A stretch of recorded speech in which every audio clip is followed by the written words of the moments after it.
Hey everyone, this is Amanda Bates, founder of the Black Expat and host of the Global Chatter podcast. There have been many themes that have arisen this season, and a big one has been experiences of those who have grown up in cross-cultural homes in addition to having an expat life. And my next guest, Georgia Goodman, fits the bill. As a child, she had a highly mobile life as the daughter of a mixed-race French-African father who was a diplomat and a Vietnamese mom. And Georgia is an actress with over 10 years experience in her profession in the UK. She has since amassed an impressive CV of high-profile television and film credits and is currently looking forward to pushing the boundaries as a filmmaker. And because we all know I love a good out-of-the-box story, we spend a significant amount of time discussing what it meant for her to grow up mixed race, particularly in Africa and Asia. And we also talk about how her physical identity has had an impact in working in film and the changes she's starting to see towards inclusivity in the industry. This is definitely a fun one. And after you listen, don't forget to subscribe, share, and leave a review on your favorite platform. Welcome to the Global Chatter.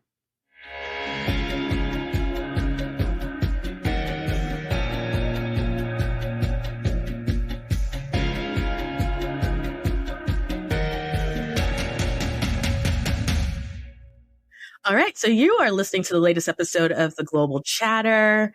This season has been rocking so far with the guests that we've had on, and we are going to continue the trend with Georgia because I only have awesome people on the show. I've been saying this for years. I stand by it. None of you have proven me wrong, so here we are. So Georgia, welcome to the show. Hi, thank you for having me. Well, hopefully I won't disappoint. No, you absolutely will not disappoint. I have faith in you, and also just talking to you offline, I already know that our vibe, we're at a good place. All right. So great. All right. As we get started, this is a question I ask everyone because this is an international podcast and people are all over the world. Where are you currently today? Where in the world are you? Today, I am very specifically in South London, United Kingdom. Oh my goodness. Okay. So I feel like I've been a little bit on a Brit theme lately. So, because I've had a lot of great guests who've kind of come from, particularly from London, but, how long have you been in London at this point? Wow, I have been here, I think 20 years now, or a little bit more. I keep saying 20 years for the last few years, so it's probably a little bit more than that. But yeah, I'm a Londoner now. Oh my gosh, you're claiming London, but I know, I know from, a little bit of your story that your story doesn't start in London and it isn't only London. So let's start from the beginning. And I know for some people, this story, telling this part of their story is really lengthy, but we're going to do it anyway. So where does your international story start? Wow. Okay. Once upon a time. So I was born, or as I like to say, I was made in Taiwan. My mother is Vietnamese. My father was African. He was from Gabon. And they met in China. My mother was a teacher, and so she traveled a lot when she was younger. So I was made in Taiwan. My brother was made in Japan, and we stayed there for a while. And then from Japan, we then went on, we lived in Lebanon, we lived in the Philippines. Then my parents separated, and I grew up in, part of my childhood was in Gabon, in Africa. And then after that, I personally, for myself, I went to high school in Vancouver. I went to university in France. And then I am now in London. I've been in London ever since.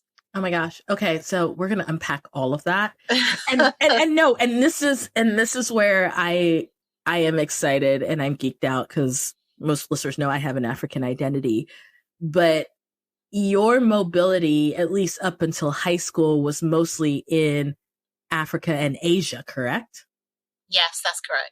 Yeah. So, okay, you've already talked that you're mixed race, right? Vietnamese. Yeah. So obviously I'm mixed race. Yes. Yeah. Vietnamese and Gabonese, right? And I'm thinking to myself, okay, so you're a kid in these spaces. Like what in terms of school, where were you? Were you in local schools, international schools, private schools, home schools, world school? Like what was going on? So my brother and I, we were educated in international American schools. thus my American accent, although it's kind of softened up a little bit for the last 20 years I've been in London. But yeah, we were in international American schools. My father was a diplomat, so that's why we traveled a lot. And I guess, the international school system is the easier system, to kind of keep some kind of consistency. I know that a lot of Army kids as well, they end up in international schools, whether British or American. And so I would probably say that my mother tongue, funnily enough, is English American, although I hold a French passport. Wow. Okay. Just to confuse things even more. And I'm gonna. Where did the French passport make its way into this? So my father, when he was younger, so in France at the time, every young man who, as soon as he turns 18, there was mandatory army service. And Gabon was an ex-French colony. And my father himself was also mixed race. So he served in the French army when he was younger. And so that and he also was a little bit of a war hero at the time. So he claimed his French nationality after he retired from being a diplomat for Gabon. Oh my gosh, I feel like that's a story. That is a story for another day. I'm looking at you and I'm like, wait a minute, that's a whole other story, but I've got you and not you. Oh, my mother also has her own. Both my parents individually. I remember actually talking to Jim Stenman, you're one of your previous interviewees, about this. I could literally write a dynasty worth, of TV series, based on both my parents' individual stories and then, maybe my story and my brother's story as well. Yeah. No, yeah. I believe it. And to be honest, I think it would be very well received. If for nothing else, I've learned doing this work that people are nosy. And so if they may know nothing about anything, but they'd be like, I just even want to know how these people met and how this became you are here. Right. And so, True. So, people are nosy enough to know, but okay. So having both at least presenting an African identity and an Asian identity, and I'm just talking about looking at the general world. So as a kid, particularly in the countries that you were living in, and I know this is going to sound odd, but you probably know where I'm going with this. Did people know where to place you, or were they just who are you and where are you from? That's really great that you've asked that question, because, I was kind of thinking about what we would be talking before this podcast, trying to remember some things. And this childhood memory came up. And I remember when we were in the Philippines, and our school had this kind of international day, and all the kids had to come in their national costume. So I came in with a Gabonese, dress and stuff like that. And I was the only person. And I just remember feeling so alone.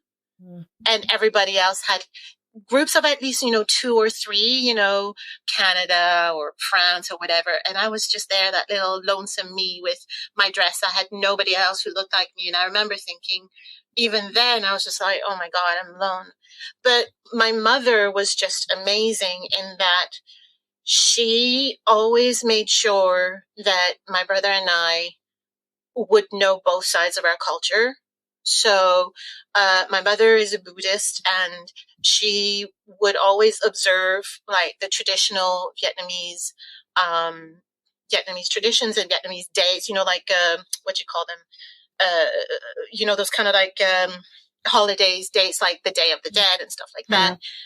But at the same time, she would also push us, not encourage us, she would literally push us to also observe the African customs and traditions, especially when we lived when we ended up living in Gabon.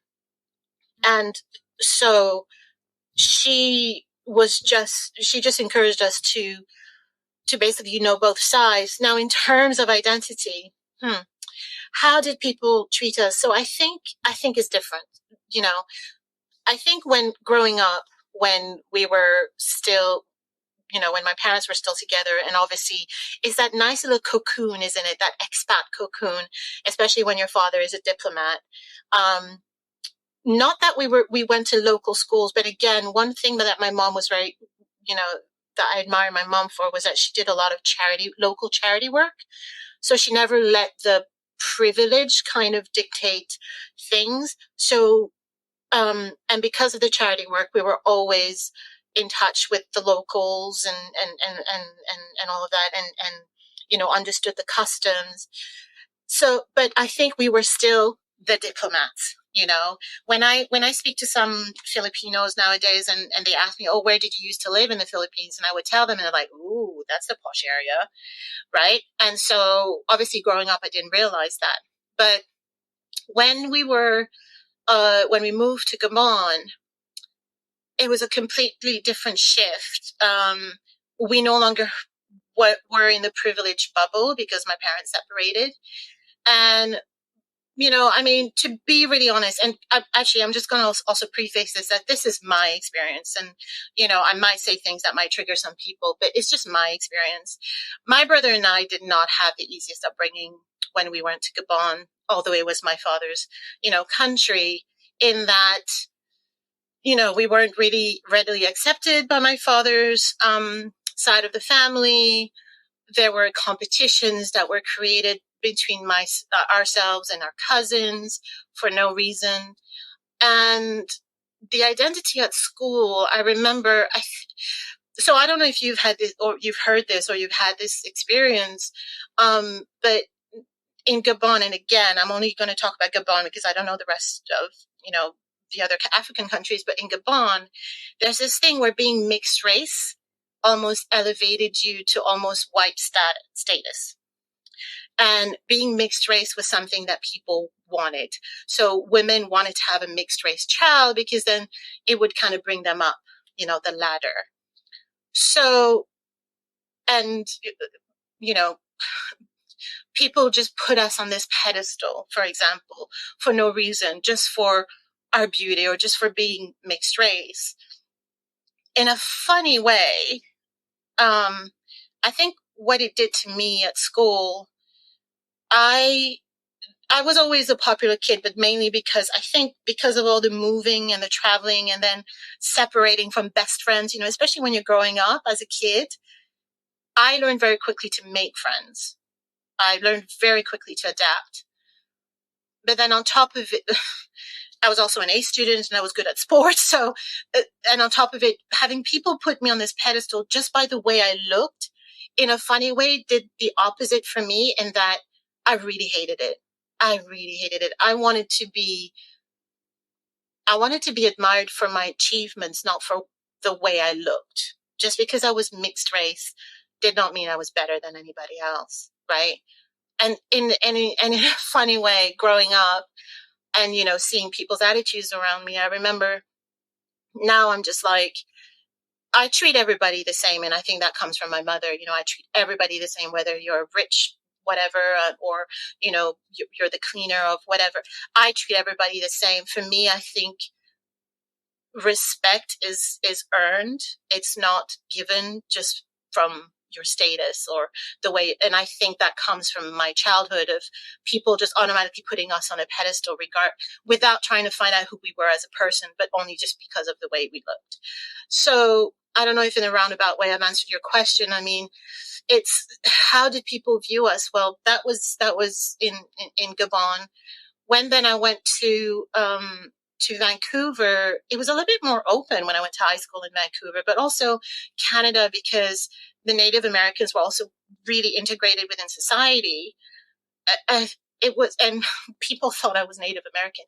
This is the thing with being ethnically ambiguous or being mixed race, is that my identity is always judged from somebody else's own experience. So over here in the UK, Filipinos think I'm Filipino, Australians or New Zealanders think I'm Maori, Americans think I'm Hawaiian, French think I'm Tahitian.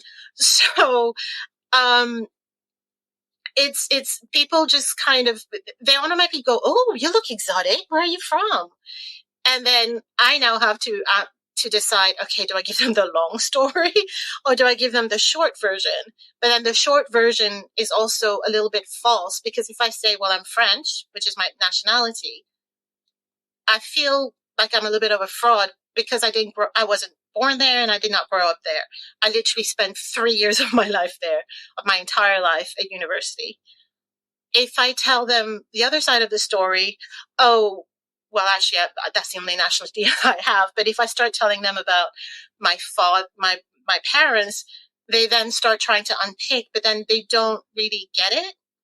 Sorry, that was a really long-winded answer. I'm sorry. I hope I answered your question. It's not all of that. It's not the first time. And actually you connected a lot of pieces that I've had previous guests on in your answer. So the first thing that sticks out to me is how awesome it was. Your mom was supportive and it was trying to give a balance in terms of your cultural identity and experience. I think that's important for parents who are raising kids in multiple cultures. It doesn't even have to be across race, because I've certainly had Dr. Nafisa Allen, who she's Black American. Her husband is Mozambican.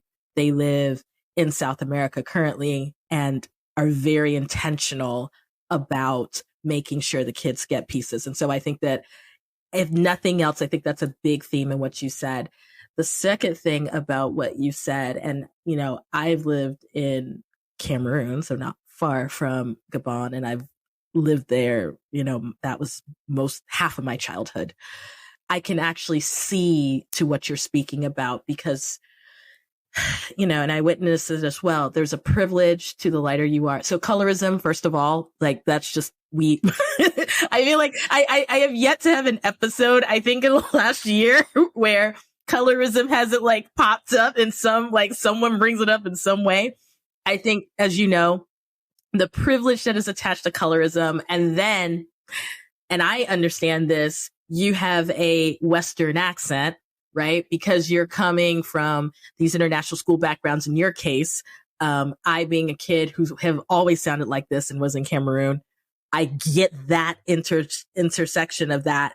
And then the play that comes with, you know, I hate to say it, but the privilege and the access and the skin tone. And I think for some people, they just, I can see where the pedestal and putting someone up at this higher levels, because it's like you have access to things or spaces that other people perceive. And I know you get that.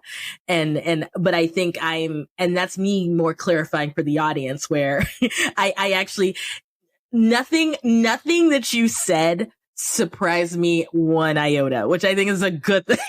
Like, I'm like, yep, that sounds about right. And even though I present much darker than you are as a Black woman, some of those elements I have also contended with. And so I can only imagine it's heightened when you're biracial. And then also, you know, I mean, I've said this before, a lot of our African countries for a long time were very closed in certain ways. And so it's also, you're biracial. Where is this person from? Right? You know what I mean? It's not, because people kind of get the England, France, you know, like they get that, like the colonial powers, Germany.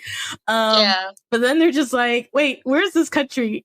And you're lighter. But what? And I'm just having flashbacks from my own childhood, where I'm like, oh my God, she probably went through some stuff some of my friends went through. Yeah, I mean, you know, another aspect of this, you know, as well, when we were in Gabon, is that for some reason they really did not like my mother being Asian either. And so my brother and I were also called, I mean, it's a horrible word, but, you know, bastards, you know, abandoned children and stuff like that. So that was not nice either. But, you know, one thing you were mentioning about parents nowadays who are raising kids, you know, in an international environment. And that is something that I'm so glad I had that experience, because, for example, you know, now in my, you know, adulthood, I have a great capacity to learn languages, which obviously helps me in my career. But also I do know this because I have friends as well who have children in an environment that is other than where they're from. And there's always this question of adults being scared of what they say confusing the kids. So, for example, you know, the mother might be Spanish and the father might be Dutch, but they're in an English, you know, country. They don't want to they don't want to speak Spanish or Dutch at home just in case it confuses the kid who's going to an English school. And I'm saying, oh my God, kids are sponges and they can tell the difference. They're fine. So please give them that gift of multilingualism, because the world now is so much more international than it used to be, and having more than one language or being able to learn more than language is so helpful nowadays. I remember when we were in Gabon, actually, my mother was friends with the American ambassador at the time, who was also married to a Vietnamese woman, and they had 2 sons. So the sons would speak English with the father, Vietnamese with the mother, and French at school. And they could tell the difference. Kids are a lot smarter than I think adults give them credit for. And even growing up, my mother always used to love to say how much like a parrot we were, my brother and I. We would go to Lebanon, and apparently we spoke Arabic like nobody's business. We had a Japanese nanny as well. We spoke Japanese, comfortably. So I think that aptitude, it has to be learned from a very young age, because I think it just kind of like connects the synapses, in the brain. Yeah, no, for sure. And I have seen it in real time and been at the dinner table with a really good friend of mine who speaks. So she's Belgian American and her husband's Italian. They live in the Netherlands, and I watched the child circle between Dutch and Italian and English at that table. And she was like 5, right? She was fine. I was like, it's the rest of us. And she was good. She knew when to speak, what to speak, to who she needed to speak. And that's so amazing. I kind of want to pivot for a second, because you obviously talked about going to Vancouver, which is on my bucket list. I've been to other parts of Canada, still haven't made it to Vancouver. But here's what I'm fascinated. So up until that point, you've been living basically east and south, right? Was it a transition for you as a young person moving to go live in the West? No. It's kind of funny. I think that going to an international school in, I guess, what you would call my formative years, if somebody were to ask me, what do I identify with, or what culture I identify, I would say American. So going to Vancouver was a little bit like going home. Like, it was an environment I understood. It was a culture I understood. It was a thought process I also understood, but also, different values of, all the things, kids who have part-time jobs, whether in high school, and all of these things, for me, is just so natural. In a way, I'm more American than I'm French. And it's kind of funny because my brother is more French and he is American. So I think it's those formative years that really dictates, where we feel comfortable. And for me, Vancouver was literally like slipping on a comfy pair of trousers. It was just natural for me. Now, is your brother older or younger? He's younger. And did he go to Vancouver as well? So was this like a boarding school? You're staying with family? Like, what was the school situation for you? So my cousins on my mother's side, so Vietnamese, they ended up in Canada. The reason I'm hesitating is because I'm not sure whether they would want me to say this, but so my mother left Vietnam before the Vietnam War, but my cousins were there, so they were refugees basically. And so anyway, so they sponsored me to live with them, and so I was at a local school, but I was still considered an international student, and the fees were high, of course. And so I had a scholarship from Gabon. And so that allowed me to go to Vancouver. But also the scholarship extended to my university years in France. Very cool. And your brother, did he go to Canada as well, or he stayed somewhere else? No, he stayed in Gabon. And both he and I were actually in university at the same time. So we lived together actually when we were in university in France, in Bordeaux, the south of France. Yeah. But yeah, no, he finished his high school in Gabon. Gotcha. It's like Bordeaux, wine country. Yeah, I gotcha. I know. Don't ask me about wine, though. I only know how to drink it. I cannot tell you anything more about it. Even with time in wine country. And you know what? And the reason I asked that question is because I know for me, there was certainly a transition going from being in the US and going to Cameroon, right? So going west to east, going north to south or whatever. And I realize I'm very intrigued for people who are going the the other way. But you are right, as someone who also went to international schools, you were already sort of prepped for it anyway. It's just that once you got to Canada, right? And really, let's just call them North American, right? Or even a Western environment. Yeah. You were already prepped for it. So it wasn't as big, I think, of a culture shock as if I think you might be going a different way. Or if you hadn't had that experience, right? If you hadn't been at the international schools, I think it would have been a different experience for you. I think also what helped was that it was around that time, it was the teenage years. And I know I don't look it, and I'm sure people won't believe it, but I rebelled. I think I had enough of what I call the hypocrisy in Gabon. I was tired of having to live up to these expectations that I'm supposed to be great because whatever ABC, and it just really wore me down. And as a teenager, I actually rebelled, and I applied to the school myself. My mom did not know until after I got the letter saying that I was accepted, the scholarship and everything. So in a way, I think it helped because I was ready to leave. I had enough.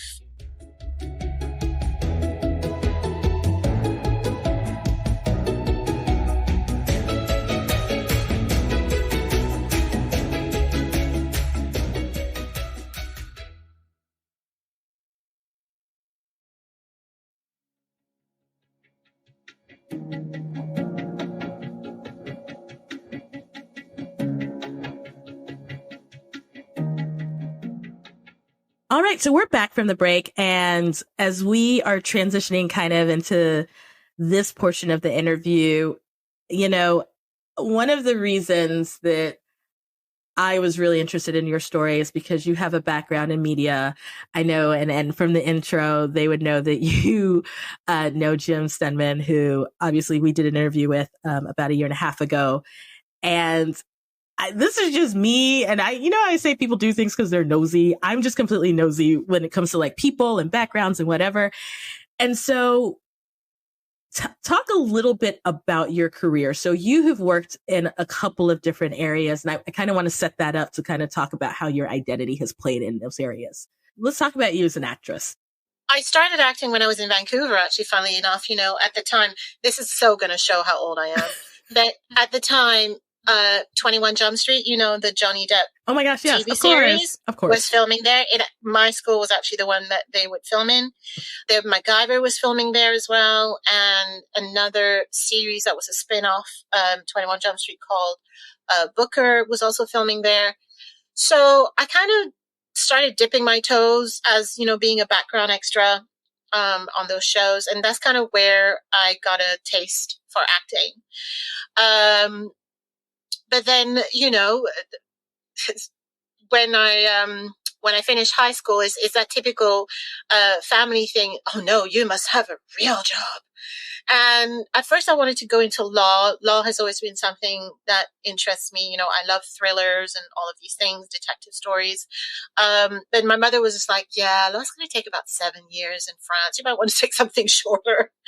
So I did economics, in Bordeaux. And that was 3 years. And then originally I moved to London because I wanted to do an MBA, actually a master's. But then I got sidetracked back into acting. And, it's kind of funny because for the longest time, I was trying to fight that creative side of me. I think it's only really been for the last 10 years that I just thought, do you know what? I'm just going to give in. I love the creative side. Even when I was working, so I was working as a temp. I don't know if you have that term in America. Yeah. So I have actually a pretty good career as a temp. I was working at like high CEO levels and stuff for international companies. And actually my language skills helped a lot. I got the very coveted roles because I could speak French and English fluently. And I could pick up some other languages, but I also have I'm very organized, which apparently is not common for somebody in the creative field. So I can see both sides. I can see the business side and the creative side. So I use both actually together. So in my creative career now, I use my business acumen to try and keep things rolling.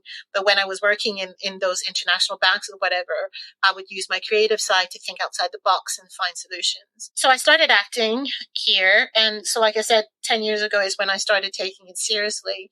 So at the beginning, I don't think they knew what to make of me here, actually. Here I was, this exotic looking person, and I had an American accent. And so at the beginning, I was given a lot of Latina roles because they didn't really have a lot of Latino actors here in the UK, and because they could not imagine, where I could be from, but also because I spoke a little bit of Spanish. They're like, oh yeah, you can take that gap that we have in the market, because there's a lot of American productions that are shot here in the UK now. It's huge. So I was ticking that box that I looked like a Latina and I had an American accent. So I was getting a lot of Latina cleaners. Mm. Yeah. Mm-hmm. I was also getting a lot of Filipino nurses. Mm-hmm. I can see you rolling your eyes. But yes, I did a lot of that before. At the beginning, I don't know if maybe it was my attitude, and I was thinking, I have a degree in economics. Why would you pigeonhole Latinos as cleaners only or Filipinos as nurses? So I would never book those roles. I'm going to be honest with you. I never booked them. And then there was this one point where I just decided, do you know what? And actually, when I first arrived here in the UK, because I came from Canada, and also, Canada kind of has like the same kind of like media and entertainment world as Los Angeles, for example, because Vancouver is obviously on the same time zone. When I came to London 20 years ago, I was shocked at the lack of diversity, actually, on screen. And it's kind of interesting because I would start talking about diversity at workshops and all of that, not challenging people. So I would always make a point of going to a workshop and I would always raise my hand and I would talk about diversity in casting. And I would always be shooed aside going, there is no problem here. There is no problem here. There is no problem here. So anyway, for the longest time, I was banging my head against a wall, trying to break down those doors, trying to encourage people to see me other beyond my skin tone and beyond what their own limitation and their imagination was. And then I remember the turning point where I thought, do you know what? I am not getting anywhere. I am not booking those jobs. Do you know what? If I'm going to be going in the room where it happens, just to quote Hamilton, you got to be in the room where it happens. If to be in that room, I have to be a Latina cleaner, I'm going to be the best damn Latina cleaner in London. And I remember when I was at a workshop and this casting director asked, when it was my turn to go up and present my scene, asked me a question. And that was the first time that I declared out loud. I literally just said, I didn't say my name is Georgia Goodman, blah, blah, blah. I just said, I'm the best Latina cleaner in London. And I remember the whole class laughing, thinking that I made a joke. But the casting director didn't laugh. And he was just like, why do you say that? And I said, well, those are the roles that I'm getting. So if I want to work and I want to start building my career, I've got to start booking those roles. And not only do I have to book those roles, I have to be better than an actual real Latina. So I have to do the accent better. I have to perform better if I want to book those roles. And he said, yep, that's exactly right. That's how it works in the industry. And then since then, I started booking the roles. And actually the turning point came, and I have to mention this. I don't know if you know the newspaper. It's an American newspaper or online newspaper called Backstage. It's like entertainment. Yeah.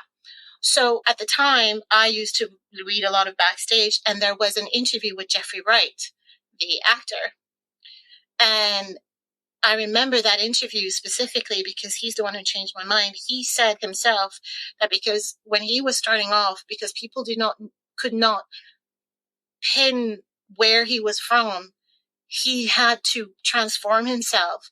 So he was a Latino gangster in Shaft. He was, whatever the angel in Angels of America. He had to transform himself and be better than the real thing if he wanted to work. And so that's what changed my mindset and my approach. And so I started booking the roles. I started booking some high profile American TV and stuff. I could not break into the British market though for the longest time. And until this one casting director gave me a chance after he saw me at a workshop. So here, in terms of identity, so they consider me as Latina. Well, considered, because things have changed now in the casting and the media world here. Mm-hmm. So they considered me as Latina or Filipino. And I tick a lot of the diversity box for American productions. Let me ask a follow-up question real quick. And obviously time has passed as you're telling the story, but it's funny because you talk about London, and London, in my mind, and in, at least for recent memory, is a very diverse city. It's a diverse city. Right. But the screen does not reflect that. And that, well, didn't. Sorry, I should say didn't. And that's where I'm going with this. And nothing surprises me when we're about to talk about, but that response that individual gave to you, was it coming from a place of, oh, no one's interested in seeing this diversity? Or was it coming from a place of, we think we already have enough diversity at that time that is available? I'm going to be honest with you. I don't know. I don't know if it was that they knew the problem was there, but they did not know how to fix it. And so the bog standard answer was, we don't have a problem. Or sometimes I remember a long time ago, the answers used to be, well, we try to cast diverse, but we can't find the right actor. Right. And it's that thing where you're like, are you looking at the right agencies, or are you really looking? So I don't know what it was, but time and time again, I would get that answer when I was, before, when I first arrived here. And then actually it started changing, funnily enough, when I stopped talking about it. And there was this, because I was tired of banging my head on the wall. And I think that it was also, in a funny way, a detriment to me, to my career, because I wasn't booking anything. And I don't know if it was because people thought I was a troublemaker. When I wasn't. I was literally just asking the question, because what I was seeing in real life is not reflected on screen. But listen, every country has this issue. Every country, and this issue in their own media sphere.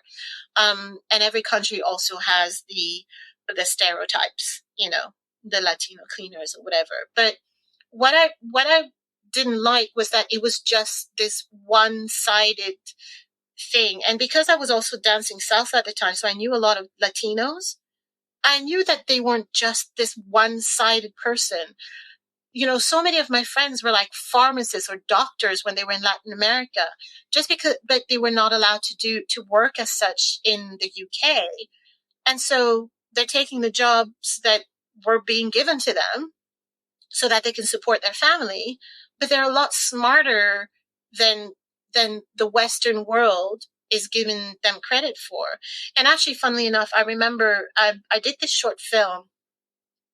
I won an award for it, and it was also awarded Best Short Film, where I portrayed a Latina cleaner in the city, like a big whatever, unnamed financial institution.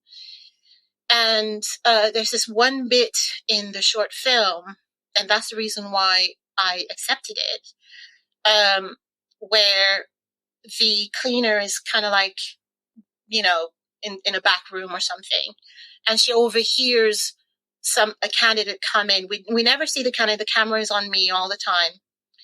And she hears the questions that are being asked from the receptionist going, oh, are you here for a job? And then I'm the one who answers in my own language in Spanish. And you find out that this cleaner was actually a university professor in her home country, Uruguay, but she's reduced to being a cleaner in this country. And I mean, the best compliment for me, I was telling this to a friend actually, the best compliment for me is that apparently when it was shown at one of the workers' unions here, and they had invited cleaners who were part of the union, and the best compliment were they were just like, I did them justice, I showed them as more than what people think they are. So I'm really proud of that. But that's the one thing that I hate. It's just this kind of one-sided line, kind of stereotypes. You're a cleaner because you can't be anything else. Whereas I feel that is so much more interesting, which is, the idea of your podcast here, that people are a lot more than what people, than what you think they are, and yeah. So I mainly do a lot of American productions. So I've got some, I've been really lucky in that respect. Yeah. And let me interrupt there, because this is there's so many, I think, layers to what you have said, and in my mind I'm thinking, on one hand, maybe there are some privileges in the sense that because you present ambiguously. I think I know where the question is going, but go ahead. The roles may not be the meatiest of the roles, but they're even being offered because it's like, oh, we can fit her into all these different categories. And then I would also imagine on the flip side, and I was just thinking about this, because you probably had a nondescript North American accent, right? That was naturally yours. That there are probably other roles where they could say, oh, okay, well, she can sound like she's from the U.S., it's like generically the U.S., generically Canada, right? Yeah, exactly. And so I'm sure, so I'm wondering if you, in your career, you were sort of seeing that on one hand, okay, this is an area where, because I'm trying to phrase it in my mind, but basically I'm saying is there's some privilege in the sense of having the American accent, and then there's some non-privilege in the, oh, you're the generic non-majority white character. Does that make sense?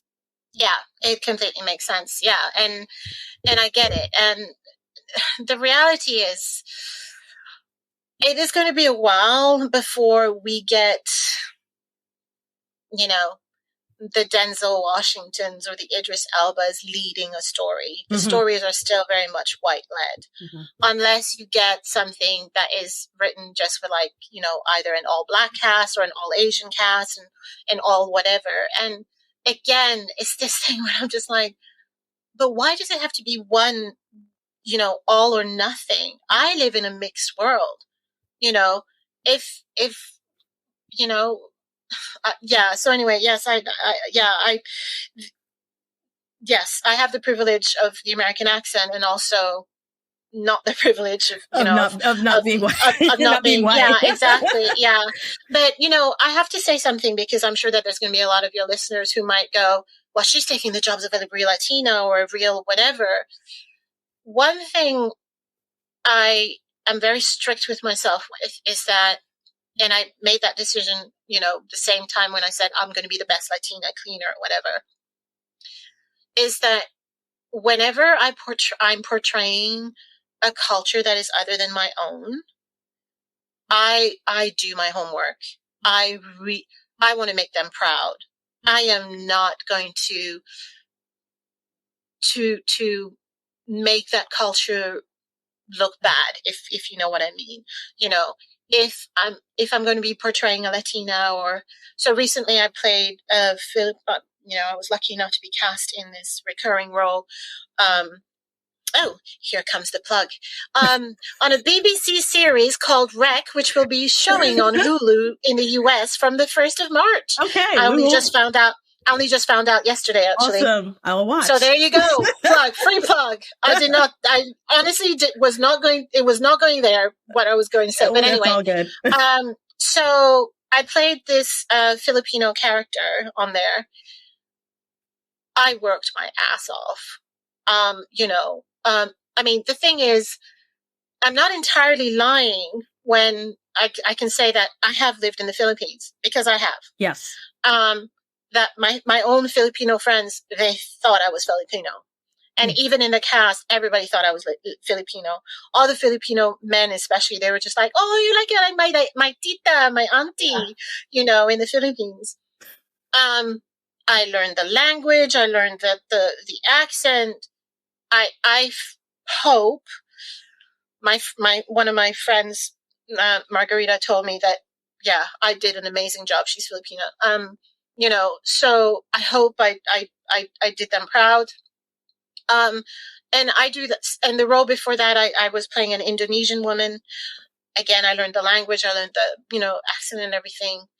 So that is one thing that I don't think anybody can fault me for. Yeah. Yes, I might be portraying maybe a culture that's different than my own. Mm-hmm. I mean, Indonesia, my mother is Vietnamese, so I can claim that I am part Asian. Yeah. So it's not a complete stretch. Right. But do you know what I mean? Yeah. And I do get it because I was the first one to claim. I remember growing up, my mother, we would watch all these movies about the Vietnam War, these American movies. And because my mother herself was something like quadrilingual or something, she spoke about 5 languages. She would watch the actors who were supposed to be Vietnamese, and the accents were terrible. Like, that he literally just spoke Chinese. That person literally just spoke Japanese. And so I grew up with that. So I know what it's like to feel like you're not being represented on screen. Or, and just don't. And yes, I think this pops up periodically when I'm on social media. And there's a movie that has to do with the African continent. And it's just like all out, like every single time the accent's wrong. It's supposed to represent this tribe. The people are like, we don't even say that. Like it's always, so I feel like particularly Africa and Asia gets this a lot, and maybe even a little bit less of Asia right now, but a lot of Africa. I'm just, and it's always a generic African like area too, right? And so we're like, that's East, that's not West, or that's not South, that's definitely not North. So I can imagine for her. Yeah. But the thing is, and this is the one thing that I've learned to accept, and I don't know if it's in my old age, I'm now becoming a lot wiser. But I'm now understanding more and more how the industry works. And I get it when it's like a generic African accent or a generic whatever accent, or even a generic American accent, like mine, for example. It's that, the studios and the production companies need to sell this to middle America or middle England or middle wherever country, right? Mm-hmm. And the accent has to be understood. So it's almost like a westernized it's a little bit like, Chinese restaurants in America. Right. I'm telling you right now, we know. That Chinese food you're eating, it has been westernized for the taste. Totally the same here and everything. So, it's just like that. It's that the media has to adapt to the majority of the viewership. And I get it. But what I think is really, and this is why I'm fascinated with the way media is consumed and shared right now, is do you think with social media and with us being far more connected than we used to be, that we will see a little bit more of that shift of less having to appeal to like middle America and more to like, oh, wait, there's a whole world of like Asian communities that love, crazy rich Asians. There, obviously Black Panther came out. I mean, once again, my family's West African. Some of the accents in the first one, we were like, but we supported it because they got the clothing and do you know what I'm saying? Like, and Ryan Coogler did his best. Look, he went to the continent and he intentionally was pulling from different parts of Africa. So we let it be. But do you think that, and I know that, and I want to say Hollywood, but it's more than Hollywood, we will start to see a little bit more of a shift from, I get you're trying to appeal to this group, but guess what? All these other groups who also have dollars and francs and euros and everything else, you want to appeal to them too? Yeah, I think I've seen since we came out of lockdown, And I think because the whole world was in lockdown, I have now seen there has been a change, actually. I have seen that. I think, when we were in lockdown and there was nothing new, people went on Netflix or whatever, That's right? what I was thinking. For me, for example, I discovered Korean TV series on Netflix. Right. I am addicted. They keep on, honestly, I'm just like, I did not realize there was a massive market, blah, blah, blah. And since we've come out of lockdown, I have seen what is kind of like the current trend, authenticity in casting, which unfortunately now puts me in a bit of a pickle because I'm like, well, what does that mean, being authentic? I'm ethnically ambiguous and I grew up internationally. Mm-hmm. What do you mean authentic? Yeah. Right? And yes, I think that it started, I have been seeing more and more, productions that are, that will write a character of a completely different nationality. And so the script will be in that actor's language, which is amazing. I'm like, yes, people are no longer afraid of subtitles. Yay, people can read. They're no longer afraid. Because that used to be the main problem, is that, the powers that be would think that nobody wanted to read subtitles anymore. They didn't want to have to make the effort. I get it, because sometimes, when I'm putting on one of the Korean shows, the first thing I'm doing is there like an English dub? Because I want to be able to eat my food without having to stare at the screen. I can't do dubs though, because I'm just like, I can totally tell like the voices don't and here's the thing. Here's a weird, okay, you talked about dating yourself. So I've told one of my friends the story and she dies every time I say it. I used to work at Blockbuster. Right. Oh, wow. Way back in the day. And it was totally like, when you think about the movies about a bunch of 20-something-year-olds in high schoolers working at a movie, like it was totally like that. Yeah. And this will really date myself. People would ask me, what would you recommend? And I love me a good foreign film. This was the age of The Matrix. Okay. So people want to see The Matrix and I'm like, life is beautiful because let's watch a Holocaust movie in Italian. And so to your point though, one of my and this came out years later. It wasn't even when I was in Blockbuster, just triggered this thought. But you're talking about people not wanting to read subtitles. And I'm thinking, I loved, because we were talking about Mongolia earlier. There's a movie called Mongol, which was award winning. Yes. Which was about Genghis Khan. And it was totally subtitled, I think, out of Mongolian. And because I'm like, I want to see this story, I'm willing to commit to that. But you just reminded me that so many people are like, I don't want to read. But I was a reader as a kid, so I'm just like, whatever. Reading it. I was a reader as a kid as well, yeah. But you know what? I have to say that some of those Korean TV series, and, please, any Korean producers, please forgive me for this, but I'm sorry. Whoever they use for dubbing in English is like the most lifeless voice ever. And in a way, I would rather just listen to the original actor's voice and just read the subtitles. Yes. Because they're so much more expressive. But yeah, and I think it has changed actually since lockdown, because I think people started getting used to watching all the Netflix series, and obviously Squid Game also was like popular as well. Yeah. So I think that everything has shifted now, and it's amazing. Yeah. But what I would love is, I don't know if it has come out in the States or you watched it, but I just recently watched the TV series Three Pines. It's a Canadian TV series. Okay. But it's with the lead is a British, Alfred Molina, famous British actor, who plays a Canadian on there. I was watching it, and then they have Native American actors, and they have all this diversity in it.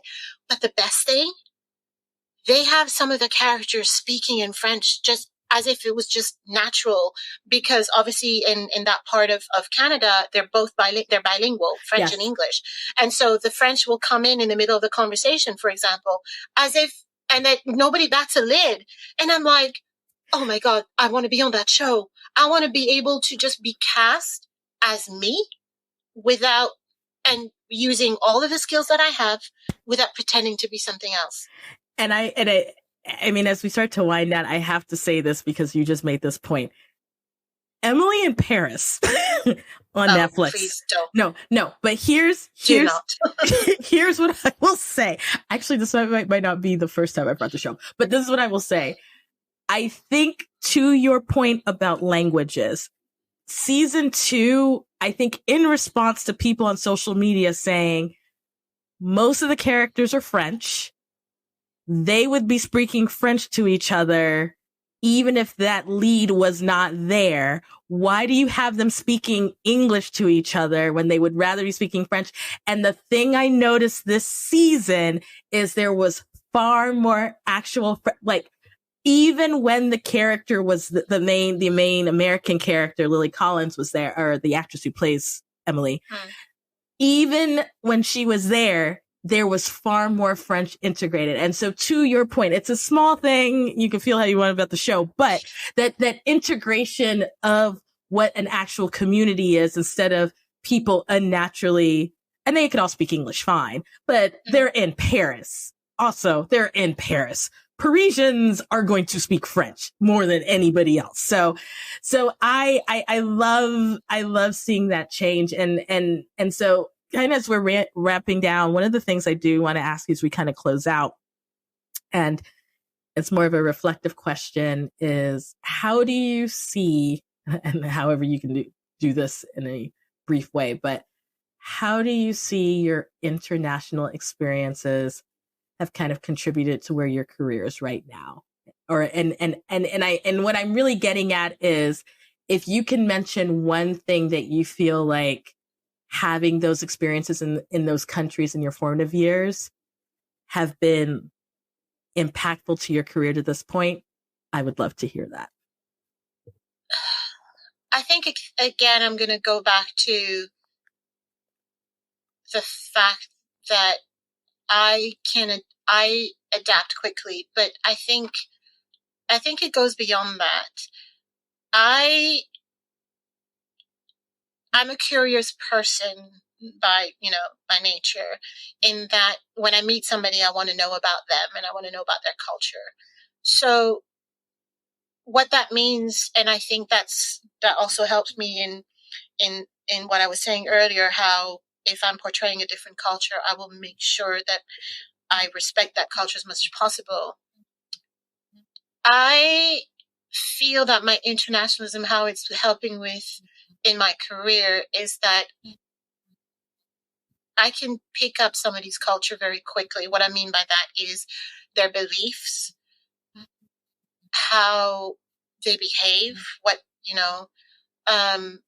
and it just shows me that there's so much more, that so many cultures have so much more in common than people think.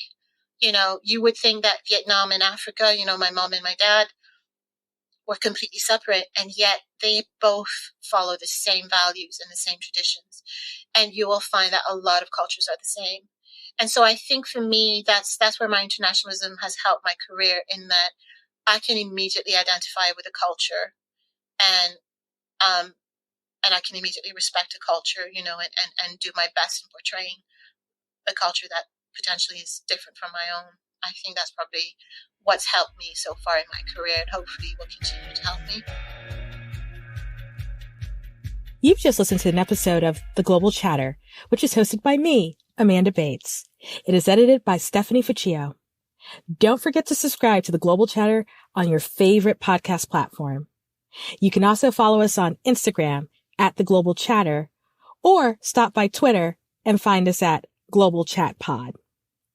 If you have a question, want to subscribe to the newsletter, or are interested in sponsoring, visit theglobalchatter.com.